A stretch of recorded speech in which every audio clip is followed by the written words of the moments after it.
खुशामदीद नाज़रीन, आप देख रहे हैं प्रोग्राम रियासत। सिंध और पंजाब में हुकूमत साजी का अमल मुकम्मल हो गया है। सिंध में मुसलसल तीसरी मरतबा मुराद अली शाह वज़ीर आला मुंतखब हो गए हैं और पंजाब में मरियम नवाज शरीफ साहिबा वज़ीर आला पंजाब मुंतखब हुई हैं। तारीख में पहली बार कोई खातून वज़ीर आला पाकिस्तान में बाकायदा मुंतखब हुई है। एक बड़ा चैलेंजिंग टास्क है यकीनन पाकिस्तान मुस्लिम लीग नवाज और मरियम नवाज शरीफ साहिबा के लिए। देखना है कि वो उस पर कैसा पूरा उतरती हैं। इसके साथ जो मेंबरान कौमी असम्बली का जो हल्फ है वो अभी तक नहीं हो सका। क्यों नहीं हो सका? क्योंकि असम्बली का इजलास बुलाना था, लेकिन बावजूद इसके कि मिनिस्ट्री ऑफ पार्लियामेंट्री अफेयर ने समरी भेजी सदर मुमलिकत साहब को, लेकिन इजलास तलब नहीं हुआ। आईनी माहिरीन कहते हैं कि इलेक्शन के बाद 21वें दिन से पहले आपने लाजमी इजलास बुलाना है। उसके मुताबिक 29 तारीख बनती है। अगर सदर साहब इजलास बुलाते हैं या नहीं बुलाते तो इजलास बुला लिया जाएगा। स्पीकर कौमी असम्बली इजलास को बुला सकते हैं, जिसका उन्होंने आज फैसला भी किया और कहा भी। तो उम्मीद यह है कि 29 तारीख को ये लाजमन हल्फ जो है हल्फ बर्दारी की तकरीब हो जाएगी। उसके बाद नए स्पीकर डिप्टी स्पीकर का इंतखाब होगा और फिर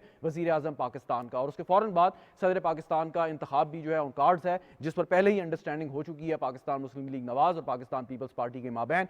अपोजिशन के हवाले से जो बातें हो रही हैं कितना चैलेंजिंग होगा और हुकूमत के पास क्या हिकमत अमली होगी कि अपोजिशन को पार्लिमानी प्रैक्टिस का हिस्सा बनाए और कहे कि वो अपना पार्लिमानी किरदार अदा करे, ना कि कानून साजी में और पार्लियामेंट्री अफेयर्स में कोई ऐसा काम करे जिससे रुकावट पैदा हो। माजी में हम ऐसा देख चुके हैं। गुफ्तगू करेंगे इस पर। मुझे स्टूडियो में ज्वाइन करें मिर्जा इख्तियार बेग साहब, MNA इलेक्ट हैं पाकिस्तान पीपल्स पार्टी के, कराची से। बहुत बहुत शुक्रिया मिर्जा साहब आपका। खुरम हमीद रोकड़ी साहब हमारे साथ मौजूद हैं, इस्तेकाम पार्टी के रहनुमा है। बहुत बहुत शुक्रिया सर आपका भी। हाफिज एहसान खोकर साहब आईनी माहिर हैं, हमारे साथ मौजूद हैं, सर आपका भी बहुत शुक्रिया। कैसर अहमद शेख साहब पाकिस्तान मुस्लिम लीग नवाज के रहनुमा हैं, मेंबर कौमी असम्बली, आपका भी सर बहुत बहुत शुक्रिया। मिर्जा इख्तियार बेग साहब आपसे मैं आगाज़ करता हूँ। पहले तो आपको मुबारक हो, आप इलेक्ट हुए और अनकरीब आपका हल्फ भी हो जाएगा। क्वेश्चन इज दिस कि आपने फैसला किया है कि आप अगरचे वज़ीर आज़म के इंतखाब में मुस्लिम लीग नवाज के उम्मीदवार को वोट देंगे, लेकिन आप काबीना का हिस्सा नहीं बनेंगे। कुछ लोग कहते हैं कि आप जिम्मेदारियों से थोड़ा सा साइड पे हो रहे हैं कि आपके तनकीद का सामना ना करना पड़े। आपका कहना यह है कि आप चाहते हैं कि मुस्लिम लीग नवाज खुल के अपना एजेंडा अपने मंशूर के मुताबिक उस पर अमल करे, कोई उसमें प्रॉब्लम ना होने। लेकिन ये मुश्किल नहीं होगा कि जब आप साथ इकट्ठे होकर मिलकर फैसले नहीं करेंगे जिनको पूरे तरीके से सियासी इस्तेहकाम और सपोर्ट की ज़रूरत है?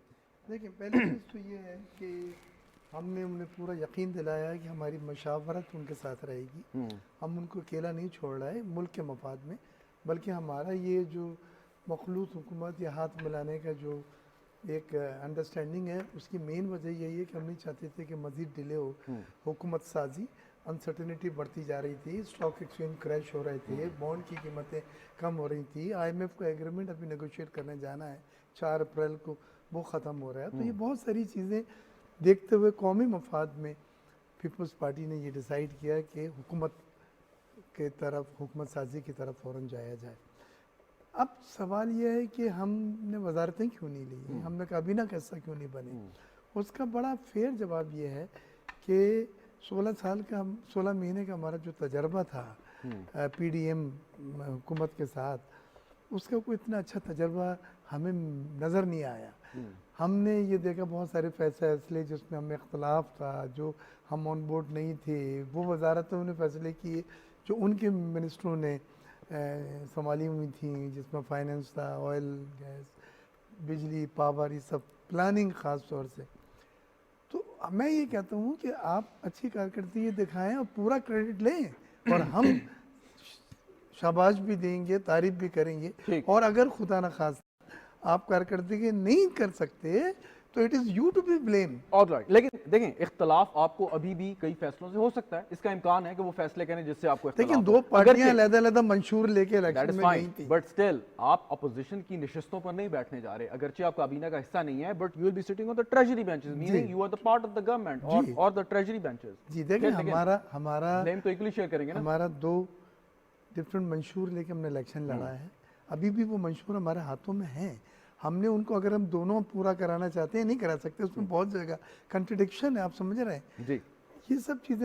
तो अनसर्टेनिटी पैदा हो, शुरू से ये आए कि जी बर्तन टकरा रहे हैं आपस में, तो हमने उन्हें एक स्पेस दी है और वो कौमी मफाद, सही, नेशनल इंटरेस्ट को देखते हुए। ठीक, बिल्कुल ठीक। मैं वापस आता हूँ रोकड़ी साहब। इससे पहले कि मौजूदा हालात पे सवाल करूँ, उम्मीद ये थी कि आपकी जमात 15 से 20 सीटें लेगी, तज्जिया भी यही कह रहा था, आप लोगों की भी शायद यही उम्मीद हो, लेकिन जो परफॉर्मेंस आई और गालबन 4 नशिस्तें, क्या हुआ, मतलब आप मेहनत अच्छी नहीं रही, कारकर्दगी ना इतनी अच्छी होने की क्या वजह आप समझते हैं?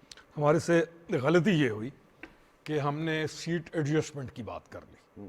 सीट एडजस्टमेंट एक ऐसी चीज़ है, जब आप इलेक्शन से पहले इस डायरेक्शन में चलते हैं तो आप मेजॉरिटी इंटरेस्ट लूज कर जाती है, प्लस डैमेज हो जाती है चीज़। तो अगर सीट एडजस्टमेंट की बात ना करते, जैसे एमक्यूएम ने पहले की बात, और फिर जब उन्हें समझ आई कि नहीं इस सीट एडजस्टमेंट में हमें नुकसान होगा, तो उन्होंने अपने इलेक्शन की तरफ फोकस कर लिया। अगर हम भी उस तरफ फोकस कर जाते जैसे एमक्यूएम ने किया, तो हमारे रिजल्ट्स बेहतर होते। ये this is what I have to say. ठीक, लेकिन आप लोगों के मुकाबले में जो लोग जीते और जिस तरह की परफॉर्मेंस आई, उससे तो ये लगता है कि जिस जमात को छोड़ के आपने अपनी जमात बनाई थी, शायद वो आपको, बल्कि यकीनन आपको आउट परफॉर्म कर गई। नहीं, आउट परफॉर्म हालात और वाक़यात पूरे को तसलसल देखे ना, हम एक जज्बाती कौम है, और हमारे यहाँ ये नहीं है कि ये जुर्म हुआ है, यानी मुजरिम, जुर्म, गलती, इन चीज़ों का लोग नहीं सोचते। और वो एक कॉलोनियलिज्म का फैक्ट है या व्हाटएवर, जुर्म के ऊपर भी हमदर्दी चली जाती है। तो वो बहुत और बहुत सारी ऐसी चीज़ें हैं जिनकी वजह से बहुत सारे मामलात आप कह रहे हैं कि हम स्टॉकहोम सिंड्रोम का शिकार है। दिस इज व्हाट, इस पे कोई गम है। अच्छा चलें, ये तो होगी, लेकिन आप नहीं समझते कि ये जो इलेक्शन हुआ है, इसमें सिर्फ और सिर्फ नैरेटिव की गेम हुई है? इसमें कारकर्दगी, केपी में किसने क्या किया, वो लोगों ने कुछ नजर नहीं आया। उनको बस एक चीज नजर आई, एक नैरेटिव नजर आया, वो बयानी शायद बिक गया, इस वजह से ये रिजल्ट सामने आए। हुआ यही है, गेम सारी हुई इसके ऊपर है, इमोशनल डिसऑर्डर, और फिर डिल्यूजनल स्टेट के अंदर ले जाकर एक किसी भी इवेंट को प्रोसेस किया गया है। मैं तो ये कहता हूँ 2 इवेंट प्रोसेस का इस फोन पे और हुआ था। एक था जो आपको 9 मई की सूरत में नजर आया, एक सेकंड इवेंट जिसके लिए पूरा डिल्यूजनल फैक्टर इस्तेमाल हुआ, वो था इलेक्शन वाले दिन। अब कोई भी ये नहीं पूछ रहा, या इस डिस्कशन को कभी उठाया ही नहीं गया कि आपने 10 साल केपी में क्या किया, आपने 3.5 साल या 3.25 साल सेंटर में क्या किया, आपने 3.25 साल 4 साल पंजाब में क्या किया। कारकर्दगी को तो किसी ने देखना ही नहीं है। ठीक, तो ठीक। किसी भी इमोशनल फैक्टर को आप प्रोवोक करें, इंसाइट, बल्कि आई वुड से इंसाइट की, एग्जैक्टली। एक सवाल फिर आगे बढ़ता हूं कि माजी में एमक्यूएम भी 3, 4, 5 नशिस्तों पर महदूद रह गई, आज उसकी 23 सीटें हैं। पीपल्स पार्टी नून लीग के साथ भी हुआ कि उन्होंने गुज़िश्ता कई असेंबलियों में 20 से कम नशिस्तें हासिल की, अगेन अब वो पावर शेयर कर रही हैं। आपकी जमात क्या बस इस सिलेक्शन के बाद जो है आप दिल हार बैठे हैं, समझते हैं कि अगले इलेक्शन तक आप कोई कारकर्दगी बेहतर बनाने की कोशिश करेंगे? देखिए, मैं अपनी ज़ात के बारे में तो ये कहता हूँ कि मैं स्ट्रगल पे बिलीव करता हूँ, और आप हमेशा मुस्बित रहते हुए किसी भी चीज़ के लिए कोशिश जारी रखते हैं।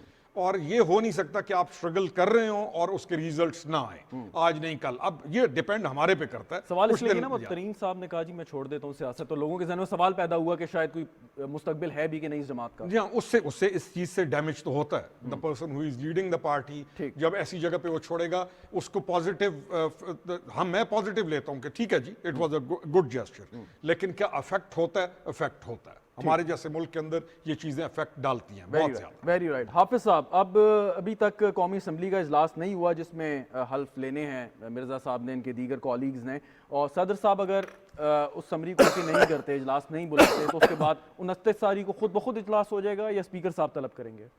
बिस्मिल्लाहिर्रहमानिर्रहीम। शहजाद आपका शुक्रिया।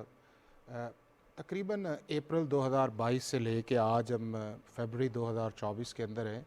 पाकिस्तान के अंदर ऐसी कॉन्स्टिट्यूशनल अनप्रेसिडेंटेड चीज़ें हुई हैं कि जिससे हमारा जो कॉन्स्टिट्यूशन है उसने भी हाथ खड़े कर दिए हैं कि यार ये आप किस तरह के लोग हैं, कि किस तरह एक नॉर्मल जो सिचुएशन है उसको किस तरह आप कॉन्स्टिट्यूशनली कॉम्प्लिकेट करते हैं। और उसके अंदर जो सबसे ज़्यादा रोल प्ले किया है वो हमारे प्रेसिडेंट ऑफ पाकिस्तान ने किया है।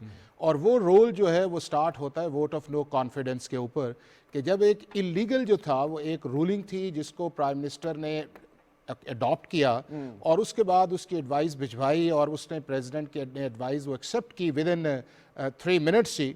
और इवन वो एडवाइस भी उस असेंबली की रूलिंग से पहले ही हो गई थी, रिकॉर्डेड वो टीवी प्रोग्राम था कि जिसके बाद उन्होंने किया और फिर प्रेसिडेंट ने एक्ट अपॉन किया। 7 दिन के अंदर जो था वो सुप्रीम कोर्ट ने फैसला किया और वापस उसको रिस्टोर किया। और सुप्रीम कोर्ट ने कहा कि कॉन्स्टिट्यूशनल ऑफिस जो है प्रेसिडेंट का इसके अंदर कॉन्स्टिट्यूशनल डेविएशन जो है वो आई है और वो एक प्रॉपर नोट भी उसके अंदर आया। और उस रूलिंग को बदनीयत ही करार दिया उस नहीं फैसले में। वो तो बदनीति तो पहली स्टेज है ना, इस वक्त हम बात कर रहे हैं प्रेसिडेंट की। ठीक। अब प्रेसिडेंट ने फिर अगला काम क्या किया कि आपने देखा कि गवर्नर्स का इशू आया, उससे पहले प्रेसिडेंट ने ओथ लेने से रिफ्यूज किया, फिर आपके चेयरमैन सेनेट को बुलाया गया, फिर पाकिस्तान के जो नेशनल सिक्योरिटी के इश्यूज थे जिसमें ऑफिशियल सीक्रेट एक्ट या आर्मी था, आर्टिकल 75 के अंदर आया, प्रेसिडेंट ने वहाँ के ऊपर एक प्ले अप किया और फिर एक ट्वीट किया और जिसको डिनाई उनके सेक्रेटरी ने किया कि प्रेसिडेंट साहब आप क्या गलत बयानी कर रहे हैं, चीज़ें तो आपके पास पड़ी हुई हैं। उसके बाद भी गाहे बगाहे जब इलेक्शन डेट का आया उसको भी कंफ्यूज किया गया कि जब कॉन्स्टिट्यूशन या लॉ के अंदर एक क्लियर था कि जब सीसीआई की मीटिंग हो तो 120 डेज उस वक्त, 90 डेज उस वक्त स्टार्ट होंगे जब आपका 120 डेज के अंदर आपकी डिलिमिटेशंस आएंगी। फिर उसके बाद मामला सुप्रीम कोर्ट के अंदर गया और सुप्रीम कोर्ट के अंदर जाके फिर सुप्रीम कोर्ट ने ऑब्जर्व किया कि प्रेसिडेंट को जो काम करना चाहिए था वो कर नहीं रहे और जो नहीं करना चाहिए था वो बार बार उस चीज़ के अंदर कर रहे हैं। तो अब भी ये है कि आर्टिकल 92 जो है पाकिस्तान के अंदर फेडरल गवर्नमेंट की कॉम्पोजिशन को डील करता है अगर इस मुल्क के अंदर जनरल इलेक्शन होते हैं, और उसका शहजाद ये इंडिपेंडेंट आर्टिकल है, इसके अंदर प्रेसिडेंट ऑफ पाकिस्तान को आर्टिकल 91(2) पाबंद करता है कि आपने जब जनरल इलेक्शन का दिन हो उससे 21 दिन के अंदर अंदर इजलास बुलाना है और उसके लिए किसी भी समरी की जरूरत नहीं है, ना पार्लियामेंट्री अफेयर्स की ना प्राइम मिनिस्टर की, क्योंकि कॉन्स्टिट्यूशन के अंदर 3 एरियाज हैं। एक वो है कि जिसके अंदर प्रेसिडेंट ने एक्ट अपॉन करना है on the advice of the prime minister और वो 48 के अंदर आर्टिकल उसमें भी पाबंद है। दूसरा ये है कि प्रेसिडेंट के कुछ कोसाई जुडिशियल फंक्शन है जिसके अंदर वो प्राइम मिनिस्टर की एडवाइस का पाबंद नहीं है, जिससे ऑम्बर्ड्समैन ऑफिस आता है। और तीसरा ये है कि कॉन्स्टिट्यूशनल कमांड है कि जिसके अंदर मसलन फर्ज किया कि अगर किसी प्राइम मिनिस्टर के खिलाफ vote of no confidence succeed होती है और नया कोई हाउस की मेजॉरिटी नहीं लेता तो प्रेसिडेंट बगैर किसी एडवाइस को असेंबली को डिसॉल्व करके नए इलेक्शन में चला जाएगा, किसी समरी की जरूरत नहीं पड़ेगी। इसी तरह यह है कि जब आपका इलेक्शन हुआ है 21 दिन के अंदर आपने करने हैं और वो वही पख डाली है कि जो पिछले 2 साल से चल रही थी कि आप ऑनरेबली इसको होने देते, जिस तरह स्पीकर पंजाब असेंबली ने किया है उसने ऑनरेबल किया। लेकिन एक चीज मैं आपको बताऊं शहजाद कि अगर प्रेसिडेंट नहीं भी करता तो स्पीकर जो है वो इनिशिएट समरी करेगा सेक्रेटरी नेशनल असेंबली, इसमें मैंने 2-3 दिन से आर्टिकल्स भी लिखे हैं। और प्रेसिडेंट जो है अगर वो नहीं करता तो ये नहीं है कि कॉन्स्टिट्यूशनल मशीनरी रुक जाएगी, स्पीकर इजलास बुलाएगा और फिर 91 के अंदर जो प्रोसेस है पूरा होगा। और मैं भी एक सेकंड, और प्रेसिडेंट फिर डालेगा इस चीज के अंदर। मैं आपको बताऊं कि जब लीडर ऑफ द हाउस आएगा, प्रेसिडेंट अगर अब इजलास नहीं बुला रहा तो फिर वो संजरानी साहब वाला आएगा कि जब उस वक्त भी नहीं आए थे तो आपने चेयरमैन सेनेट को बुलाना। लेकिन उसमें एक सवाल है ना मेरा कि अगर और ये लीगल कॉन्स्टिट्यूशनल क्वेश्चन है कि जब इलेक्टोरल कॉलेज कंप्लीट हो जाए for the election of the president which means national assembly, senate and the 4 provincial assemblies, तो क्या प्राइम मिनिस्टर के ओथ से पहले प्रेसिडेंट का इलेक्शन हो सकता है या नहीं? देखिए कॉन्स्टिट्यूशन के अंदर आर्टिकल 44 ये कहता है कि अगर नंबर 1 प्रेसिडेंट की मियाद है 5 साल, अगर 5 साल से पहले वो रिजाइन कर दे या उसकी इंपीचमेंट आर्टिकल 45 के अंदर आ जाए। दूसरा उसके अंदर ये है कि आपकी वो असेंबली वक्त से पहले जो है वो डिसॉल्व कर दी जाती है या अपना नेचुरल टेन्योर पूरा कर देती है। तो उसके अंदर कॉन्स्टिट्यूशन ये कहता है कि जब उस असेंबली का इलेक्शन होगा तो उसके 30 दिन के अंदर अंदर जो है आपने इलेक्शन जो है वो करवाना है। अब उसके लिए ज़रूरी नहीं है कि आप पहले जो है वो आप करवाएं उस चीज़ को कि लीडर ऑफ द हाउस जो आया उसको प्राइम मिनिस्टर बनाएं तो फिर आप प्रेसिडेंट का इलेक्शन करेंगे। ये अगर आज उन्होंने किया है सिर्फ आएगा ये कि आपकी चारों असेंबलीज या उसके बाद ये है कि आपके नेशनल असेंबली के अंदर ओथ टेकिंग जो हो जाए, एक लीगल परफॉर्मा जो है पूरा हो जाए। आसान लफ्जों में कि वजीर आजम के इंतखाब से पहले आजकल के हालात में प्रेसिडेंट का इंतखाब हो सकता है। टेक्निकली तो हो सकता है लेकिन 92 जो आर्टिकल है वो बड़ा 1 2 3 4 पे चलता है। First oath, second speaker, third day जो है वो आपने लीडर ऑफ द हाउस करना है और 4th डे के अंदर जो आपका प्राइम मिनिस्टर है उसने ओथ लेना है। तो 1 2 3 4 करके ये चीजें चल जाती हैं। लेकिन हमारे कॉन्स्टिट्यूशन आपने कहा ना कि अभी बहुत सारी ऐसी चीजें हुई हैं कि जो मतलब अनप्रेसिडेंटेड थी। अगर वो नहीं करेंगे तो फिर चेयरमैन सेनेट का ऑप्शन तो मौजूद है। ये तो नहीं हो सकता कि प्रेसिडेंट ऑफिस जो है वो इनएक्शन के अंदर है और आप पूरी कॉन्स्टिट्यूशनल मशीनरी जो है उसको आप स्टेलमेट के अंदर। शेख साहब अब 2 इश्यूज हैं कि असेंबली का इजलास होना है, आपने ओथ लेना है और उसके बाद फिर वजीर आजम का इंतखाब है, उससे पहले स्पीकर का इंतखाब है और फिर प्रेसिडेंट का इलेक्शन होना है। सो क्या कोई ऐसी तजवीज़ ज़ेर गौर है कि प्रेसिडेंट का इलेक्शन पहले हो जाए और वजीर आजम का बाद में हो? अगरचे तरतीब बता दी हाफिज साहब ने, लेकिन अगेन मैं पूछना चाहूँगा कि कोई ऐसी डिस्कशन हुई है पार्टी रैंक्स में? कैसर साहब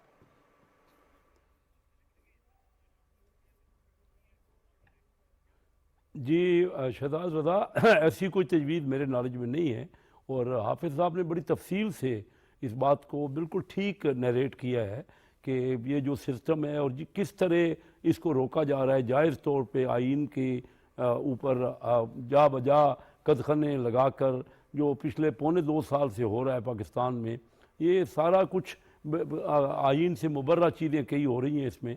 और अभी हमें यही कोशिश करना चाहिए कि एक सिस्टम में वापस आ जाएं और कोई चीज़ को मानना ही नहीं है। देखिए ना, हमारे जो इलेक्शन हो गए, पहले तो कहते थे जल्द इलेक्शन कराएं, इलेक्शन हो गए, इलेक्शन के रिज़ल्ट आ गए, अब वो इलेक्शन के रिज़ल्ट नहीं मान रहे।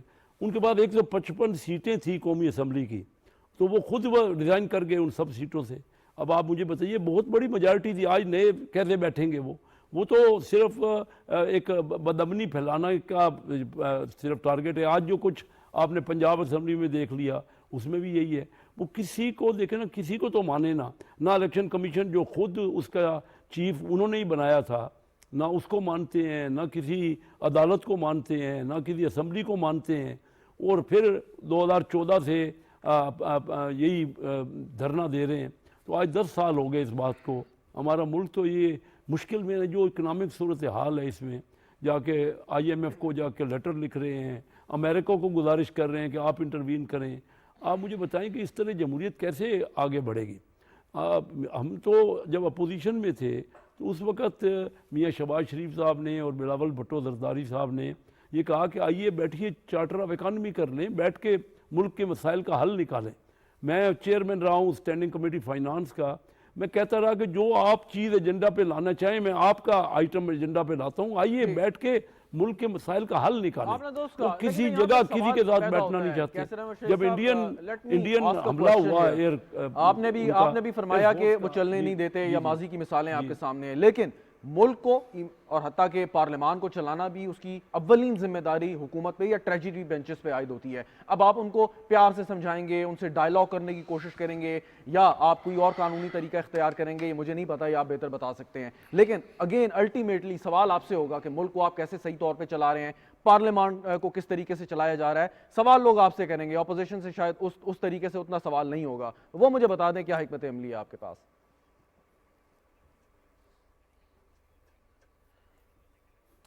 देखिए, इख्तियार बेग साहब ने, मिर्ज़ा साहब ने बड़े अच्छी तरह डिटेल, मैं खुश हुआ इनके जवाब से। देखिए, पिछला जो PDM की हुकूमत थी ना, मैनिफेस्टो अलग अलग है हमारी पार्टियों के, किसी हम कोई फैसले नहीं कर पा रहे थे ना, मिल के थे, सबकी कॉमन जिम्मेदारी थी। फ़र्ज़ कीजिए प्राइवेटाइजेशन करनी है तो पीपल पार्टी टेक्निकली अभी तक प्राइवेटाइजेशन के फेवर में नहीं थी। मुझे नहीं पता आज लेटेस्ट इनकी सूरत हाल क्या है।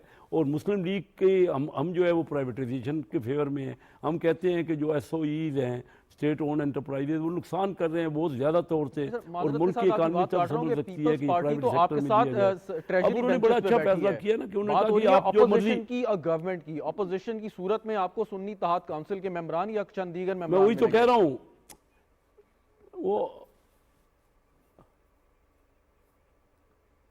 वो तो देखिए, अपोजिशन तो हर असेंबली में होती है ना। अपोजिशन तो एक बड़ा अच्छा इंटीग्रल, बड़ा इंपॉर्टेंट रोल होता है अपोजिशन का, और उसमें तो मसला नहीं है अपोजिशन जो करे। लेकिन हम एक पेज पे होने से हमारी 2 पार्टियां, उन्होंने हमें मौका दिया है कि मुस्लिम लीग अपने मैनिफेस्टो पे अमल कर ले। और एक जो आपने पूछा ना इकनॉमिक डेवलपमेंट किस तरह होगी, तो उसका मतलब ये है कि अभी सारी जिम्मेदारी, सारा चैलेंज हमारे ऊपर आ गया है ना। हम उस चैलेंज को कबूल करते हैं। हम कहते हैं कि इंशाल्लाह हम मुल्क की बेहतरी के लिए हम कोई हल निकालेंगे, आपको देंगे, पूरा एजेंडा देंगे अपने मैनिफेस्टो के मुताबिक। और ये इकनॉमिक साइड मेनली तो इस वक्त जो मईशत है वो मसला है, इंपॉर्टेंट मसला है। ठीक, मैं वापस आता हूं कैसर अहमद शेख साहब आपकी जानिब। इंशाल्लाह मिर्जा साहब से एक सवाल बेहतरी की सिमत लेके जाएंगे। जी, पॉइंट वेल टेकन। मिर्जा साहब, बाकी कोऑर्डिनेशन तो अपनी होती रहेगी, मुझे बताएं कि प्राइम मिनिस्टर ऑफिस और प्रेसिडेंट हाउस के दरमियान कोऑर्डिनेशन कैसी होगी, क्योंकि जरदारी साहब जो हैं वो प्रेसिडेंट होंगे, शहबाज शरीफ साहब वजीर आजम होंगे, और एक माजी का हवाला दूंगा बाद में, लेकिन पहले आप ये सवाल का जवाब कर दें। एक्सीलेंट रेपो मुझे तो नज़र आ रहा है, क्योंकि यही 2 जमातें जिन्होंने हुकूमत साजी में हाथ मिलाया है, यही मेजर वोट बैंक जीत के जो हैं वो आई हैं। मैंडेट है इनके पास, they enjoy the respectable and impressive mandate of the masses. तो मैं समझता हूँ ये तो बड़ी अच्छी बात है कि प्रेसिडेंट में वो आदमी है जो रिकन्सिलेशन की बात करता है, प्रेसिडेंट वो आदमी है कि जो तमाम सियासी जमातों में मुफाहमत की बात करता है। हमने कभी जरदारी साहब को हॉस्टाइल और कोई ऐसा एग्रेसिव एटीट्यूड नहीं देखा है। तो मैं तो समझता हूँ आपके सवाल का जवाब बल्कि इस तरह से मुझे देना पड़ेगा कि आइडियल सिचुएशन है अच्छा। कि प्राइम मिनिस्टर के साथ वो जमातें हुकूमत साजी कर रही हैं उसमें से एक जमात का आदमी अपना प्रेसिडेंट है। बिल्कुल, और प्रेसिडेंट जो है वो पार्टी पॉलिटिक्स से अबव होता है, यानी कि बिल्कुल, किसी पार्टी को ये तो represent इस उस बार तरीके से नहीं आपको कर रहा, देखने में नजर आ रहा है। 2008 के बाद चौधरी इफ्तिखार साहब चीफ जस्टिस, तो एक रूलिंग आ चुकी थी जिसमें उन्होंने कुछ एतराज़ किया था कि प्रेसिडेंट हाउस में सरकारी पॉलिटिकल एक्टिविटीज़ क्यों हो रही हैं, वो भी एक माजी का तारीख का हिस्सा है। लेकिन अगर किसी कानून पे या कानून साजी पे जो मुस्लिम लीग नवाज प्रेजेंट करेगी पार्लियामान में, उस पर अगर आपको कोई इतराज़ है, आप उसे पसंद नहीं करते, तो क्या कहीं ऐसा तो नहीं होगा कि वो आगे जाके जैसे आप प्रेसिडेंट साहब ने कोई ब्लॉक कर दिया तो उस वक्त कोई ऐसी प्रॉब्लम क्रिएट हो? देखिए ब्लॉक तो बहुत आगे की आप बात कर रहे हैं, हम तो कह रहे हैं कि हम मशावरत के साथ ठीक, हुकूमत साजी की है। हमने तो ये अपना मैंडेट उनको दिया है कि हम आपके साथ पॉलिसीज मेकिंग में मशावरत करके बनाएंगे,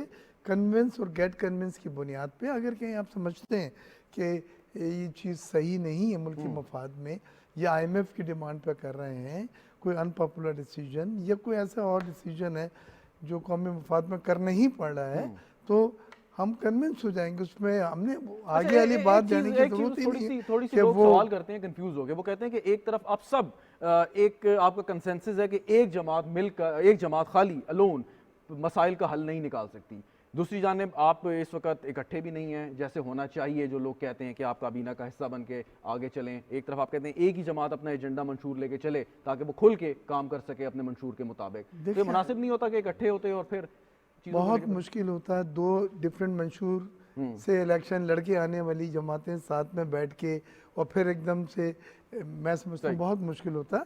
अब मिसाल के तौर पे फाइनेंस मिनिस्टर का है, हमारी रिजर्वेशंस हैं PDM में, जिस तरह से फाइनेंस मिनिस्ट्री और IMF के मैटर हैंडल किए गए, अगर ये फिर दोबारा उसी अंदाज में होते हैं तो फिर बैड टेस्ट है। तो मैं समझता हूँ बहुत सोच समझ के ये बड़ा मैच्योर फैसला है।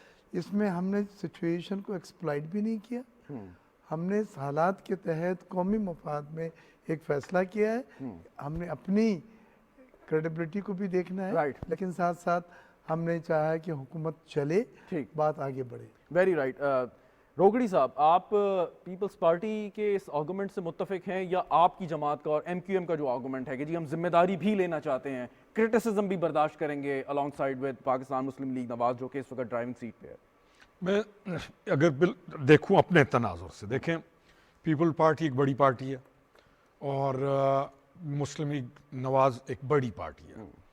होता यह है कि अगर ये दोनों पावर शेयरिंग कर लें ना, तो ये दोनों एक दूसरे की आड़ में टाइम गुजार सकते हैं। ये बहुत बेहतर है कि एक पार्टी पूरी रिस्पॉन्सिबिलिटी ले और अपने काम को वो तब ही कर पाएगी, क्योंकि विद इन पार्टी जो लोग होते हैं, हम कोई वो फिर कहते हैं कि उसने नहीं किया, फिर टाइम गुजर जाता है। तो अगर इसमें देखें तो ये एक हेल्दी मूव है। अच्छा, आप अपनी जमात और MQM को फिर कॉन्फिडेंट करें? नहीं, हमारी हैसियत उस लिहाज से नहीं है जैसे पीपल्स पार्टी की और नून की है। ठीक, अगर हमें कोई हिस्सा हम इस पोजीशन में है कि हम कहें कि जी हमें ये दो सही, तो ये भी खत्म होना चाहिए कि मुझे ये चाहिए, मुझे ये चाहिए। जिसको पुराना हाउसिंग चाहिए तो हाउसिंग पे खड़ा है, किसी को पावर सेक्टर चाहिए तो पावर सेक्टर पे खड़ा है।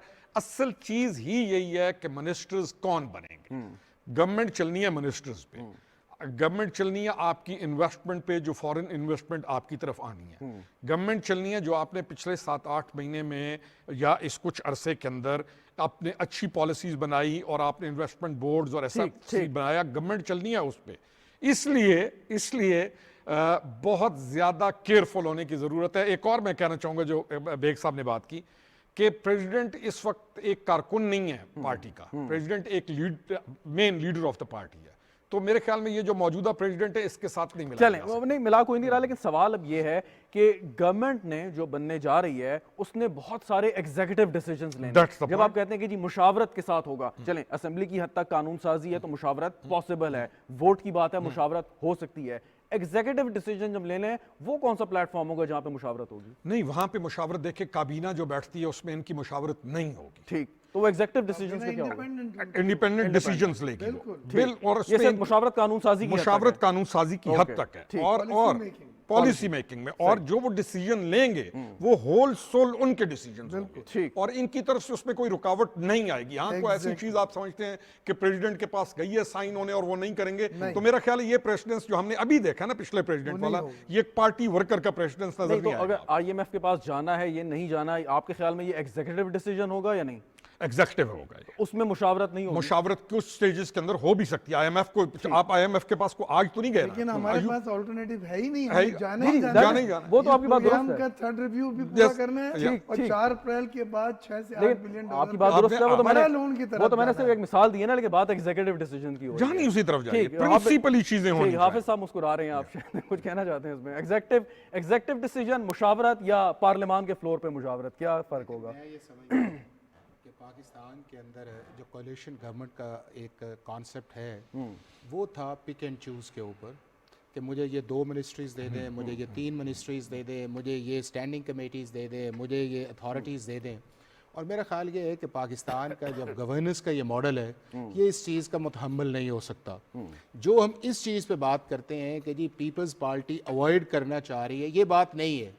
बात इस चीज़ के अंदर ये है कि आप एक ने एक गवर्नमेंट बनाई है, आप उस गवर्नमेंट को पूरा मौका दें और वो गवर्नमेंट अपनी परफॉर्मेंस से इस मुल्क के अंदर डिलीवर करे, ताकि ये कोई ना कहे कि जी हमें जो है इफ एंड बट करके या कट्स लगाए गए हैं। और ये जो एक्सपीरियंस पिछला आपने 16 माह के अंदर देखा है, जहाँ पे कुछ बॉटलनेक्स आई थी या प्रॉब्लम्स आए थे, उससे बेहतर यही। और मैं आप ये जिस हम प्रोसेस के अंदर हम जा रहे हैं ना, जिस तरह 2 पार्टीज था, अब 3 है, आप जब अगले इलेक्शन के अंदर भी जाएंगे तो फिर इसी तरह होगा कि आपको 2 मिलने पड़ेंगे तो आपकी गवर्नमेंट बनेगी। तो अच्छा हमने एक्सपीरियंस किया है ना, अगर आपने एक दफा इसको मौका दिया है, वो डिलीवर करे, अगली दफा अगला उसकी बारी ले। और ये भी एक एग्जांपल सेट होगी कि ये जरूरी नहीं है कि आप सारे कोalitions को गवर्नमेंट के अंदर शामिल करें तो गवर्नमेंट चल सकती है। दूसरी चीज ये है कि जब आपने ट्रेजरी पे बैठना है, वहां के ऊपर इसका मतलब ये है कि आपके गवर्नमेंट के अंदर है, जो कैबिनेट की रिस्पॉन्सिबिलिटी है वो लेंगे, जो पार्लियामेंट की रिस्पॉन्सिबिलिटी ये है, हेल्दी जो है डिस्कशंस हैं, ये डिबेट है, ये क्रिटिसिज्म है, वो अपनी जगह। और उसके लिए भी कोई ज़रूरी नहीं है कि आप अगर ऑपोजिशन में हो तो आप क्रिटिसाइज करें। एक इसका ये एस्पेक्ट। दूसरा इसका एस्पेक्ट ये है कि प्राइम मिनिस्टर को इस चीज़ का एहसास होगा कि मेरी रिस्पॉन्सिबिलिटी जो है उसका मैं जिम्मेदार हूँ, और मैं किसी शील्ड के अंदर जो है वो नहीं जाऊँगा। लेकिन शहजाद, जो इंपॉर्टेंट चीज़ है, मैं ये समझता हूं कि इस मुल्क के अंदर इकोनॉमी के साथ साथ governance, justice, devolution of power, social justice areas और जो आम आदमी के रियल इश्यूज हैं, उसके ऊपर भी ये सारा क्रॉस द कंट्री चलना चाहिए। सूबाई हुकूमतों का बड़ा काम है, उस पर हम आते हैं। कैसर अहमद शेख साहब, अब जब मुशावरत के साथ चलना है तो अगेन मेरा सवाल यही है कि काबीना की एक अपनी जिम्मेदारी है, आपने फैसले करने हैं और आपको पीपल्स पार्टी के साथ जो अंडरस्टैंडिंग है कि अपने मंशूर के मुताबिक फैसले करने हैं, उनको ओन करना है, उनकी जिम्मेदारी उठानी है। लेकिन क्या आप समझेंगे कोई बड़ा फैसला करना है अगर काबीना की सतह पे, फिर भी आप चाहेंगे कि आपकी मुशावरत हो आपके बड़े एलाइज के साथ, या आप समझते हैं कि अब आप खुद ही फैसले करेंगे और पॉलिसी लेवल के डिसीजन या कानून साजी के ऊपर सिर्फ और सिर्फ एलाइज के साथ बात होगी? क्या होगा, कैसे चलेगा काम?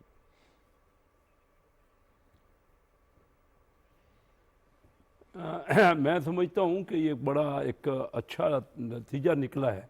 देखिए, आइंदा भी हुकूमतें जो है ना, बड़ा मुश्किल है कि कोई एक सिंगल पार्टी कोई मेजॉरिटी ले सके। हमारी जो आने वाले इलेक्शन हैं, कोई बहुत बड़ा मुल्क है और मुख्तलिफ इलाकों में मुख्तलिफ पार्टीज़ की ज़्यादा मैंडेट है।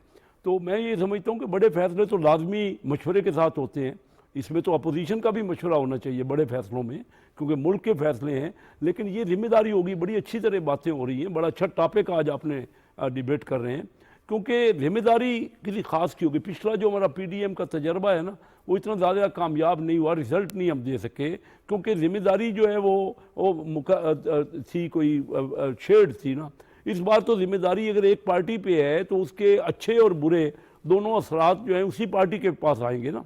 और यही आइंदा भी ऐसा हो सकता है। फ़र्ज़ कीजिए एक पार्टी इतनी अच्छे रिजल्ट नहीं देती तो आइंदा कोई दूसरी पार्टी को मौका मिल सकता है, क्योंकि कोलिशन गवर्नमेंटें बननी है। ज़्यादातर अगर पार्लियामेंट्री सिस्टम हमने चलाना है तो इसमें तो ज़्यादातर चांसेस कोलिशन गवर्नमेंटों के ही हैं, और कोलिशन गवर्नमेंट में एक दूसरे के साथ तामन करना पड़ेगा। बड़े फैसलों में जैसे आपने कहा, अब देखिए उसमें इस्टेब्लिशमेंट को भी साथ लेना पड़ेगा। इस्टेब्लिशमेंट जो है ना बहुत इंपॉर्टेंट रोल प्ले कर रही है। हमारे यहाँ ये देख लीजिए कि फैसिलिटेशन जो हुई है, इन्वेस्टमेंट की फैसिलिटेशन, ये उनकी राय से हुई है। वन विंडो ऑपरेशन हुआ है जिसमें के फैसले हों। देखिए सब फैसले तो हम पहले दिन से कह रहे हैं कि चार्टर ऑफ इकॉनमी करें, तो उसमें अपोजिशन को भी बैठना पड़ेगा, उसमें जुडिशरी के भी डिसीजंस होंगे, उसमें एस्टेब्लिशमेंट के भी रोल होगा। लेकिन कोई भी जिम्मेदारी आएगी वो एक पार्टी पे आएगी, जो कि पार्टी जिसकी कैबिनेट है, जिसके मिनिस्टर्स हैं, और वो अपने वो किसी को ये बहाना नहीं बना सकेंगे कल को कि भाई आपकी वजह से हम रिजल्ट नहीं दे सके। Very right. मिर्ज़ा साहब जी एक सवाल साथ ही कर लूँ, फिर जवाब दे दीजिएगा मिला के आपके। अब अगेन सिंध में आप अपनी हुकूमत बना लिया आपने, पंजाब में मुस्लिम लीग नवाज़ ने, और पहली दफ़ा खातून वज़ीर आला। ये कितना एक बड़ा, एक तो चैलेंज तो है लेकिन इसके साथ अपॉर्चुनिटी कितनी बड़ी है कि आप अगर कारकर्दगी दिखाते हैं सूबाई सतह पे तो उसको शोकेस कर सकते हैं अगले इंतखाबात में। तो फिर अगर कोई ऐसा फॉल्स नैरेटिव भी कोई बनाता है उससे फ़र्क नहीं पड़ेगा, कारकर्दगी अच्छी होगी तो लोग आपको वोट देंगे। देखिए आने वाला वक्त ही है कारकर्दगी, डिलीवरी डिलीवरी डिलीवरी। अब नैरेटिव से आप इलेक्शन जीतना बहुत मुश्किल होता जा रहा है। तो मैं ये समझता हूँ कि अब हमारी पूरी जिम्मेदारी है, हमें लोगों ने दोबारा मैंडेट दे के हुकूमत हमने बनाई है और हमें डिलीवरी करना। और बिलावल भुट्टो ज़रदारी साहब के साथ मैं रहा हूँ, इलेक्शन कैंपेन में भी उनके साथ कराची में रैली वैली में था। जितनी उनकी बातें हैं, बल्कि जब वो टिकिंग थी मेयर कराची की तो उन्होंने कहा कि 5 साल के बाद मैं इनसे पूछूंगा कि कराची में क्या ट्रांसफॉर्म किया। तो इसके माने काउंटिंग शुरू हो चुकी है। तो अब वो बात नहीं है कि 5 साल के बाद बात होगा, पहले से ही टारगेट्स दिए जा चुके हैं।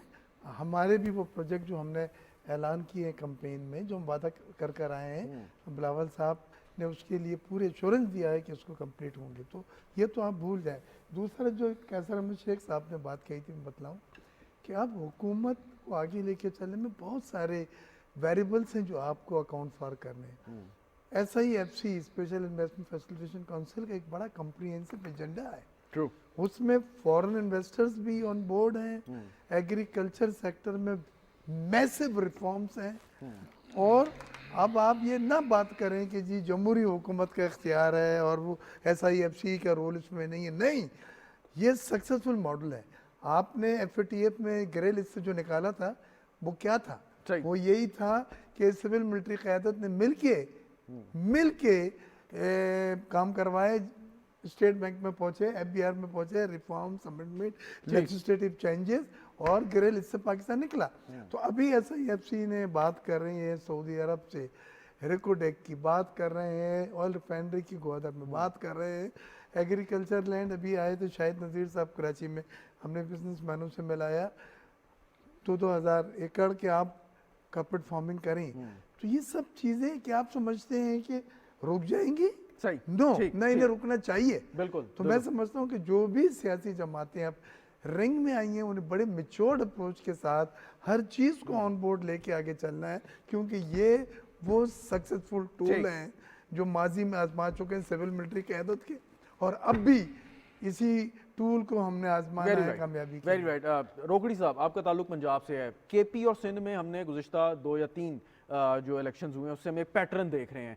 पंजाब इज़ डिफरेंट, और इस दफ़ा मरीम नवाज शरीफ साहिबा ने बागडोर संभाली है। कितना चैलेंजिंग होगा कि अपनी वो जो वोट बेस जो पाकिस्तान मुस्लिम लीग नवाज लूज़ कर चुकी है कुछ हद तक, उसको भी वापस ले कारकर्दगी भी दिखाए और इस स्ट्रॉन्ग अपोजिशन के साथ। देखिए, उनके पास एक्सपीरियंस है पंजाब को अपग्रेड करने का, ये कोई नया काम नहीं है उनके लिए। मियाँ शहबाज शरीफ का टेन्योर बहुत क्लासिक टेन्योर था। अब मरीम नवाज शरीफ के लिए इजी है पंजाब को, ये कोई अप हिल टास्क नहीं है। और जो आज की स्पीच थी उसको आप देखें तो वो एक बहुत अच्छी स्पीच थी, और उसके अंदर ऐसे इश्यूज को भी टच किया गया जो बुनियादी इशू हैं, जिसमें बच्चों की अंडर नरिश्ड जो बच्चे हैं, डायरेक्शन इनकी ठीक है, नज़र आ रहा है। और सबसे जो अहम चीज़ है जिसको आज भी हम डिस्कस कर रहे हैं, शौक। एक आदमी को अगर मुझे शौक है ना काम करने का तो तभी मैं काम करूंगा। मरीम नवाज की पूरी पर्सनैलिटी के अंदर जो एक सबसे स्ट्रांग फैक्टर आ रहा है कि शौक है काम करने का, तजर्बा मौजूद है, पूरी हिस्ट्री मौजूद है, और जब शौक है तो बहुत इजीली आए। मेरे ख्याल में विद इन कुछ ही दिनों के अंदर वो अपना पंजाब को ग्रिप कर लेंगे। Very right. खोकर साहब, ये जो कुछ कानूनी चैलेंजेस होते हैं कि आपके इलेक्शन के रिजल्ट चैलेंज हो गए, आपका खुद इलेक्शन चैलेंज हो गया और बाद में भी इस तरह की यकीनन अपोजिशन कोशिश करती रहती है, ये कोई ज़्यादा बड़ा मसला तो नहीं होगा? देखिए, ये है कि पाकिस्तान के हर इलेक्शन के अंदर चैलेंज होता है और उसके अंदर एक आपका इलेक्ट्रल प्रोसेस है। 2013 के अंदर हमने उस इलेक्ट्रल प्रोसेस को बाईपास करने की बजाय हमने कहा कि पाकिस्तान के अंदर एक जुडिशल कमीशन बनना चाहिए और वो चीफ जस्टिस की सरबराही में वो कमीशन बना और उसने इस चीज़ को कहा कि इस मुल्क के अंदर ऑर्गेनाइज या कोऑर्डिनेटेड रिगिंग नहीं है और उन्होंने सर्टेन रिकमेंडेशंस दी। उन रिकमेंडेशंस को किसी हद तक जो था, जब 2017 का इलेक्शन एक्ट आया उसके अंदर एड्रेस करने की कोशिश की गई। मैं ये समझता हूँ कि 3-4 चीज़ें बड़ी इंपॉर्टेंट है इस सारे प्रोसेस को आगे जाने के लिए। एक तो ये है कि जो लॉ का प्रोसेस है उसे फॉलो करना चाहिए। आपके पास इलेक्शन कमीशन है। आप 2017 की बात कर ट्रिब्यूनल रहे हैं, जो जिन डिप्टी स्पीकर का जिक्र हो रहा था कुछ देर पहले, वो तो स्टे ऑर्डर पे ही चले आए। नहीं, मैं आपसे ये गुजारिश कर रहा हूँ ना कि वहाँ के ऊपर भी था कि आपने 120 दिन के अंदर फैसला करना है, जो हमारी 138 या 39 है। अब उसकी बुनियादी वजह यह है कि लॉ के अंदर तो लिख दिया, इवन यहाँ पर यह भी लिखा गया है कि आपको कॉस्ट पड़ेंगी अगर आप उसके अंदर नहीं जाते। लेकिन चूंकि हमारे सिस्टम जो है वो ज़्यादा है आउटडेटेड प्रोसीजरल सिस्टम, जिसकी तरफ मैंने इशारा किया है। बात हम करें 2024 की और कानून हो 1908 का ज़ाब्ता दीवानी, तो किस तरह चीज़ चल सकती है? बात करें हम अकाउंटेबिलिटी की और ट्रांसपेरेंसी की और सिस्टम हो 1861 का या 1898, किस तरह चल सकता है उस चीज़ के अंदर? तो इलेक्शन ट्रिब्यूनल से हाँ, एक चीज़ जो है जिसकी तरफ अब सेंट्रिक या फोकस आना चाहिए और वो जिसमें तरफ बार बार मैं इशारा कर रहा हूँ। मैं आपको बताऊँ एक चीज़ कि जिसकी तरफ इन सारे साहिबान ने इशारा किया है, अब जो गवर्नमेंट आ रही है इससे नया थिंक ओवर करने की ज़रूरत नहीं है। इनका एक पीछे होमवर्क था जिसको SIFC ने कैरी किया, उन्होंने एक बेस इन्हें बना दी है। अब ये सारी चीजें जो हैं ये SIFC के अंदर चलेंगी और वहां के ऊपर एक कलेक्टिव रिस्पांसिबिलिटी। नहीं, मैं आपको बताऊं इसका देखें ना कि आगे क्या था। सूबा अपनी मर्जी कर रहा था, मरकज अपनी मर्जी कर रहा था, मिनिस्ट्री अपनी मर्जी कर रही थी, नैब एक और दरमियान में आई हुई थी, उसके बाद माफियाज आपके अपनी जगह ऑपरेट कर रहे थे, फिर उसके बाद नेक्सस था कार्टेल से।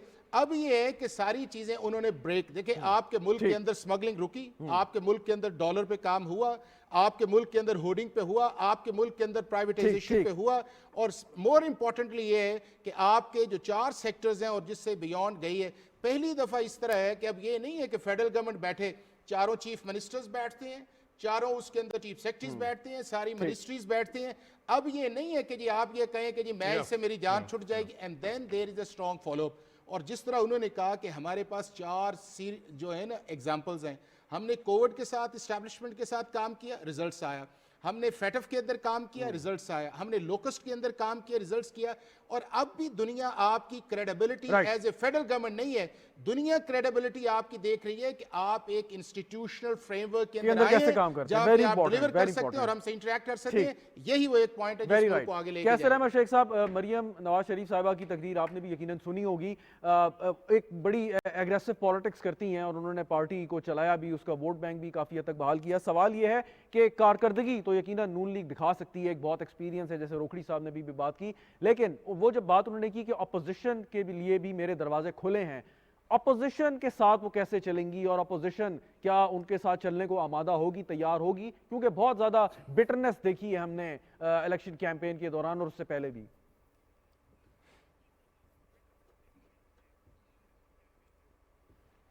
देखिए, हमारी कोशिश तो यही है। मैंने तो आपको पहले जिक्र किया कि हम जब अपोजिशन में थे तब हम उनसे कह रहे थे तामन करें, आए बैठे।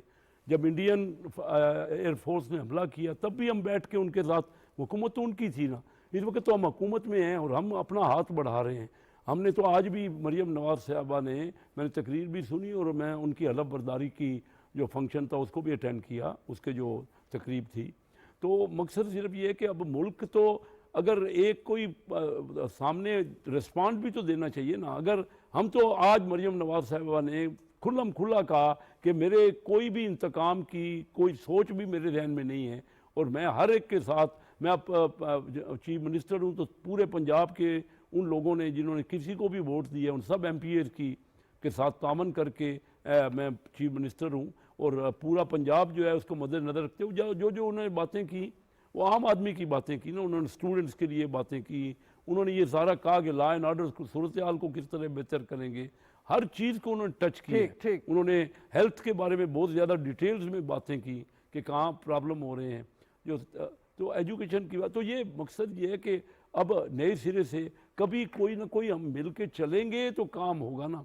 अगर हम किसी जगह बिल्कुल बंद ही कर देना, हर चीज़ को हमने नेगेटिव ही लेना है, तो फिर तो ये मुल्क का ये मतलब है कि फिर हम तामन करना नहीं चाह रहे। वेरी काम राइट, भी पॉइंट कई वेल टेकन। बड़ा कैसे अच्छा हैं उन्होंने मशरफ साहब, आज बिगड़ी। हमारे साथ आप मौजूद थे, मिर्ज़ा इख्तियार बेग साहब, खुर्रम हमीद रोकड़ी साहब, हाफिज़ एहसान खोकर साहब, आप चारों हजरात का बहुत बहुत शुक्रिया। नाज़रीन आपका भी शुक्रिया प्रोग्राम देखने का। इजाज़त दीजिए, खुदा हाफ़िज़।